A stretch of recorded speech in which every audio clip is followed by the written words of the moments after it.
Everybody, welcome back. This is Your Next Move, and I'm sitting here with Cole. We're right after the service today, and a very interesting topic, stumbling block versus Christian liberty. I'll start you out with a weird one here. This is years ago.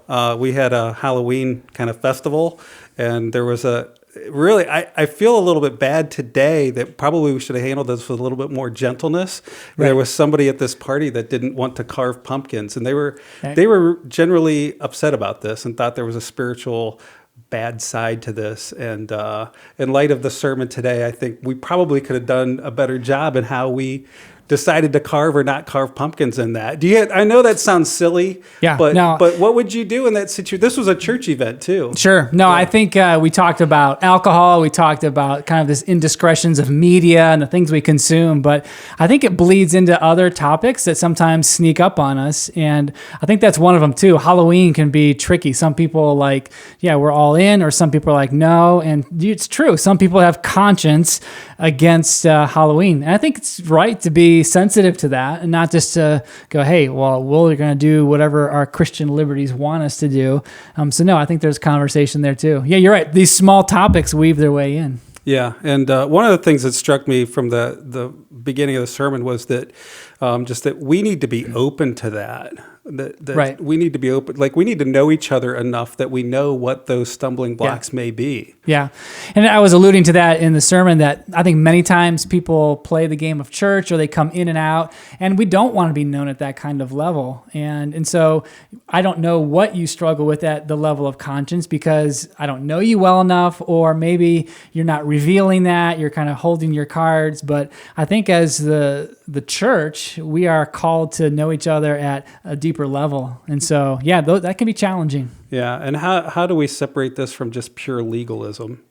There come a point in time where it's legalism. You're right, because I think you could go to the nth degree, and then all of a sudden your righteousness is found in your long list of things you're doing. But I think for me, I'm always mindful of love in the midst of that. And so, liberty, love, legalism. I think you can throw another L word in there. And I think we need to be very mindful of love in the midst of all that, and not, look at me, look at how great I'm doing, and you need to be doing that too. But really kind of this idea of where we're headed, and knowing really what my brother or sister, whom I love, and I don't want them to struggle, what are they struggling through? So, I think that's part of the conversation too. Okay. And I'm assuming there's probably things that you maybe do at home, and I'm not speaking to you personally, specifically, but let's talk about alcohol. If you're out at a restaurant, everybody knows Cole. I would imagine you get recognized a lot of places that you go, and you would probably choose not to drink alcohol publicly. Would that be something that you would do? That's my personal conviction, because you're right. I think there's a lot, and I started this when I entered into ministry, and I was working with teenagers, and the last thing I wanted a teenager to see is like, oh, look at the pastor, and so it was just like, it's just not worth it. Right. There's really no real value there. But that's my personal conviction. I don't put that on anybody else, but that's kind of where the Lord has let me in that as well. So. Yeah. And so we're kind of going over this a little bit more again, but where does it become not imposing my rules on you? Do you know what I mean? Mm-hmm. You're saying if I impose like my expectations of... Well, I don't drink either. Mm-hmm. I think it's okay to drink, as long as you're not drunk. Right. But I don't want to impose that on you, that you should never. So where is there a line there that the weaker brother is not, in a sense, imposing that on other people? Yeah, no, I think that's true. And I think, as I think about even alcohol and people, whether you're at a football game or something and you're drinking, I just think you just need to be mindful of those who are around and what they could perceive. But you're right. You could take that to the nth degree to say, well, I'm never going to drink, and you shouldn't drink either. And that's not what the Lord is calling us to in this as well. It's really calling us to those areas of life that people stumble and they start to spiral downward.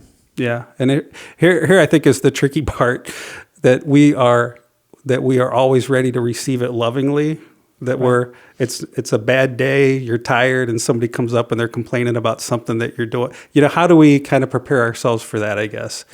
Well, if it's in the context of love, then I think we should always be willing to hear from our brothers and sisters in Christ and being mindful even of their criticism when we say like, oh, that really is something of a stumbling area, a hindrance to me. I should welcome that. I shouldn't be like, even though I want to go to my liberties and my freedoms, I think we should always default to our love for our brother and sister in Christ. It's not easy. We don't do it perfectly.